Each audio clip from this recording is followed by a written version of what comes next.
আমাদের কর্মসূচি হলো জুলাই গণঅভ্যুত্থান চলাকালে সারা দেশে যে যে থানার অধীনে ছাত্র জনতাকে শহীদ করা হয়েছে সেই সকল থানার ওসি এবং সেই জেলাগুলোর এসপি থেকে শুরু করে তদূর্ধ্ব যারা কমান্ডিং অফিসার রয়েছেন তাদের তালিকা তৈরি করছে বৈষম্য বিরোধী ছাত্র আন্দোলন।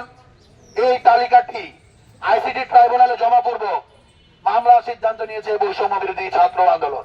2 নম্বর আমাদের যে কর্মসূচি যেটি চলমান রয়েছে সেটি হলো ইনডিমনিটি অর্ডিন্যান্স রাষ্ট্রপতি কর্তৃক জারি নিশ্চিতে আইন উপদেষ্টা এবং স্বরাষ্ট্র উপদেষ্টার সাথে মত বিনিময় করবে বৈষম্য বিরোধী ছাত্র আন্দোলন। এবং আমাদের যে 3 নম্বর কর্মসূচি সেটি হলো নির্বাচনকালীন বৃহত্তম যে দুটি জোটের প্রধান রয়েছেন তাদের সাথে সাক্ষাৎ পূর্বক তাদের নির্বাচনী ইশতেহারে জুলাইয়ের বৈপ্লবিক চেতনাকে সমুন্নত রাখা এবং জুলাই বিপ্লবীদের নিরাপত্তা নিশ্চিতের ব্যাপারটি স্পষ্ট উল্লেখ নিশ্চিত করতে তাদের যে নির্বাচনী ইশতেহারে সেখানে স্পষ্ট উল্লেখ নিশ্চিত করতে বৈষম্য বিরোধী ছাত্র আন্দোলন তাদের কর্মসূচি চলমান রাখবে।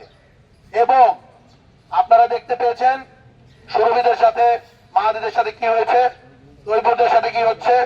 আমরা কিন্তু এই ঘটনাগুলো আর ঘটতে দেব না এবং এই ঘটনা যেখানে আসছে আমরা প্রতিরোধ করব।